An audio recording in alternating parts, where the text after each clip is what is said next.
예, 자녀의 성장 변화를 위해서 항상 애쓰시고 계시는 학부모님, 그리고 자신의 성장 변화를 위해서 매진하고 있는 우리 학생 여러분, 오늘은 수능 영어 독해 분석과 등급별 학습법에 대해서 조금 내용이 길게 되겠지만 말씀드리고자 합니다.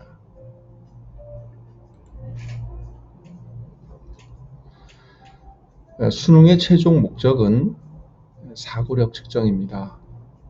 이 점을 많이들 모르고 있습니다.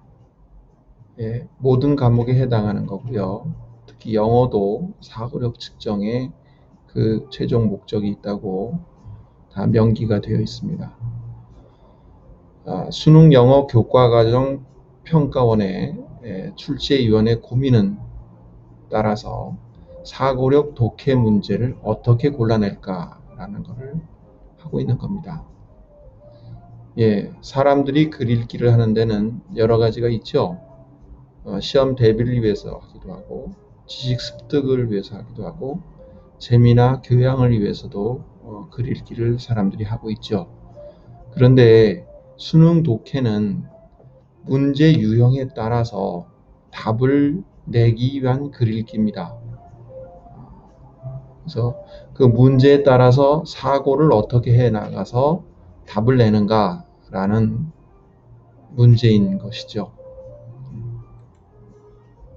그러면 본격적으로 이제 수능의 문제를 분석해 보겠습니다. 수능 사고력 측정의 문제는 크게 4가지 유형으로 나눠볼 수 있는데요. 이 유형은 제 주관적인 분석입니다. 참고적으로 말씀드리면, 결론은 전문 서적에서 나오는, 학술적인 전문 서적에서 나오는 10문장 내외의 한 문단을 똑 따옵니다. 그리고 그 문단에 대해서 아래 4가지 크게 문제 유형을 구별해서 문제를 내는 거죠. 그래서 그 문단 내에서의 사고력을 어떻게 굴려갈 수 있는가라는 걸 측정하는 겁니다. 따라서 이 독해 유형은 대학에서 전문 서적을 읽게 되는데요. 그 전문 서적을 읽을 때에 독해력이 어느 정도 되는가라는 준비도를 평가하는 내용이 된다는 것이죠. 그런 면에서 사고력 측정이라는 것이 중요하다는 얘기입니다. 자, 4가지를 한번 살펴보겠습니다. 크게 나눠서 전체 내용 파악 문제, 세부 내용 파악 문제, 논리 파악 문제, 그리고 기타 문제로 제가 4가지로 분류해봤는데요. 전체 내용 파악 문제는 목적이나 주장이나 요지나 주제나 제목이나 심경, 그리고 요약하는 문제로 들어가 있습니다. 그리고 전체 내용 파악 문제는 전반적으로 봐서 난이도 중에 해당합니다. 그리고 세부 내용 파악 문제에는 내용 일치하는가 또는 불일치하는가 라는 내용하고요. 도표 문제와 그리고 대명사 지칭 문제로 연결이 되는데요. 이 세부 내용 파악 문제는 전반적으로 봐서 난이도 하에 해당합니다. 쉽다는 얘기죠. 그 다음에 논리 파악 문제는 아이들이 제일 어려워하고 있는 난이도 상에 해당하는 문제입니다. 그래서 거기 문제에는 빈칸, 순서, 그리고 주어진 문장을 문단 안에 정확한 위치에 넣어가는 삽입 문제, 그 다음 문장 중에 관계없는 문장을 빼내는 삭제 문제, 이렇게 구성되어 있습니다. 그리고 기타 사항으로는 어법 문제가 나오고요. 어휘 문제가 있고, 그리고 최근에 최신 경향으로 새롭게 추가된 함축 의미를 묻는 문제가 있습니다. 이렇게 4가지로 유형 분석을 했습니다. 난이도 상, 중, 하로 구별한 것입니다. 그러면 이런 내용을 가지고 어떤 전략을 가지고 접근할 수 있는가라는 걸 한번 살펴보겠습니다. 먼저 중요한 것은 난이도에 따른 등급 높이 전략이 있어야 한다는 점입니다. 따라서 등급에 맞게 힘을 쏟아야 되겠죠. 흔히들 보는 장면이 있습니다. 제가 교실에서요. 3등급 이하의 학생이 논리 독해 문제나 난이도 상해에 해당한다 그랬죠.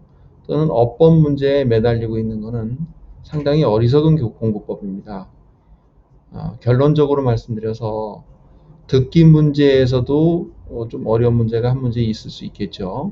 그래서 듣기 문제의 난이도에 상해에 해당하는 문제 한 문제 정도, 그리고 요약 문제, 전체 내용 파악 문제 중에서 요약 문제가 조금 어려울 수 있습니다. 그런 문제 한 문제를 제외하고 나머지 난이도 중에 해당하는 전체 내용 파악 문제와 난이도 하에 해당하는 세부 내용 파악 문제를 모두 맞는다고 가정을 하면 그냥 70점이 됩니다.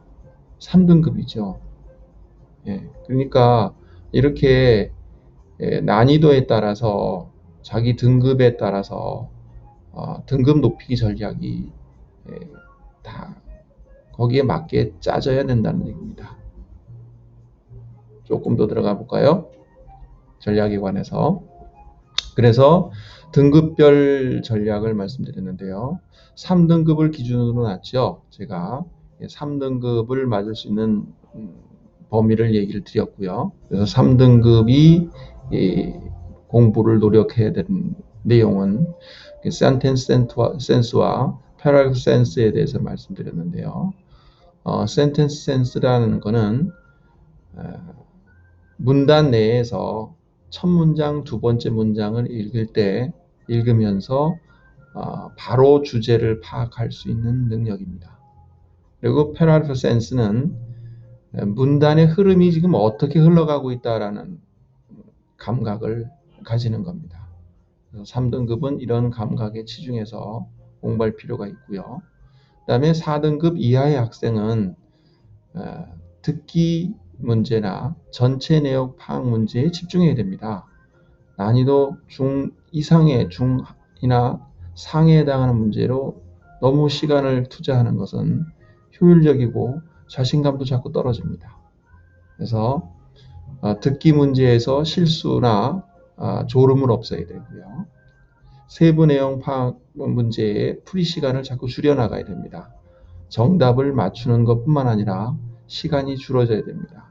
1분 이내로 줄어져야 그 다음에 나오는 전체 내용 파악 문제, 난이도 중에 해당하는 전체 내용 파악 문제나 아니면 난이도 상에 해당하는 논리 파악 문제에 투자할 수 있는 시간의 여력이 생깁니다. 그래서 전체 내용 파악 문제에 풀이 시간을 줄이고요. 전체 내용 파악 문제에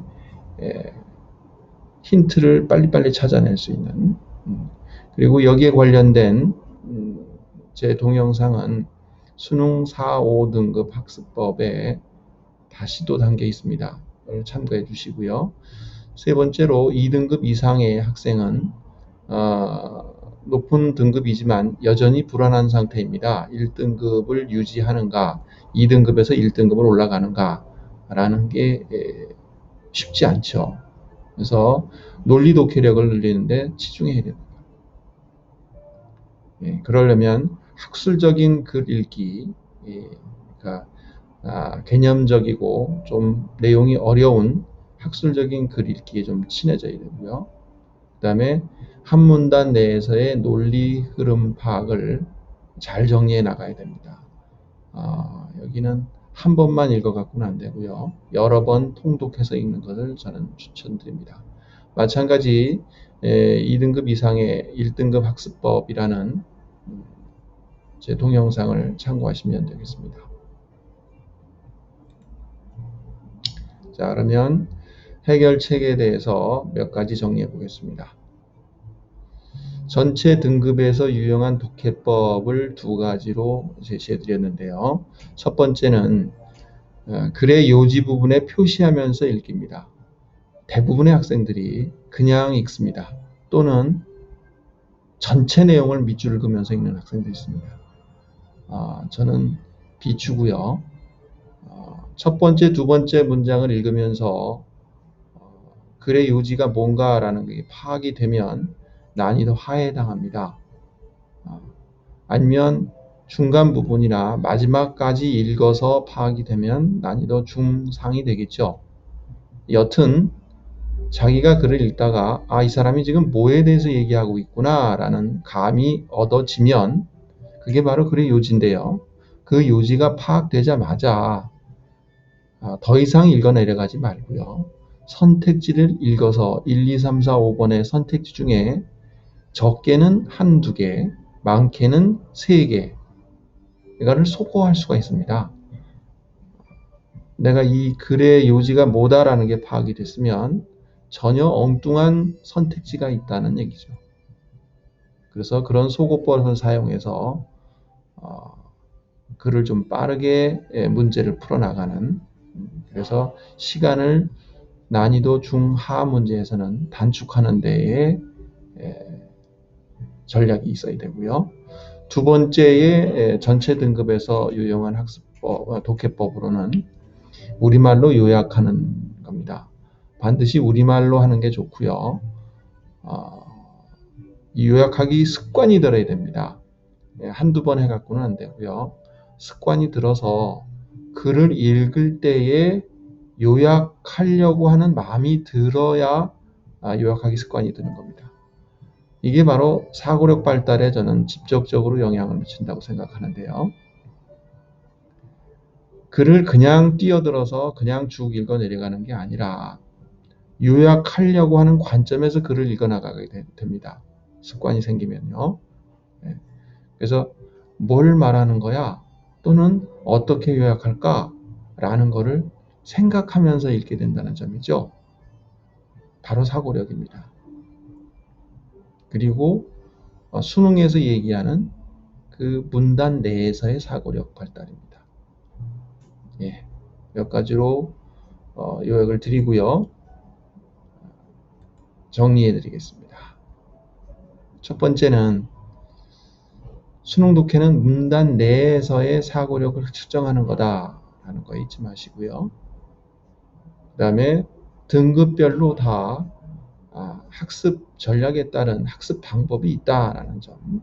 그래서 자기의 등급이 몇 등급인지를 확인을 하고 전략을 짜 나가야 됩니다. 그 다음에 내 말로 요약을 하는 거는, 이거는 말하기도 좋습니다. 요약을 해서 내가 글을 읽었는데 이게 이런 내용이었어. 이런 내용이 있더라고 라고 말하기도 굉장히 좋은 요약법입니다. 여튼 내 말로 요약을 해 나가려고 하는 그런 습관이 드는 것이 굉장히 효율적이라는 겁니다. 오늘 좀 긴 시간 수능 영어 독해 분석과 등급별 학습법, 그리고 여기에 관련된 다른 동영상도 참고하셔서 부디 도움이 되셨으면 합니다. 응원합니다. 여러분 감사합니다.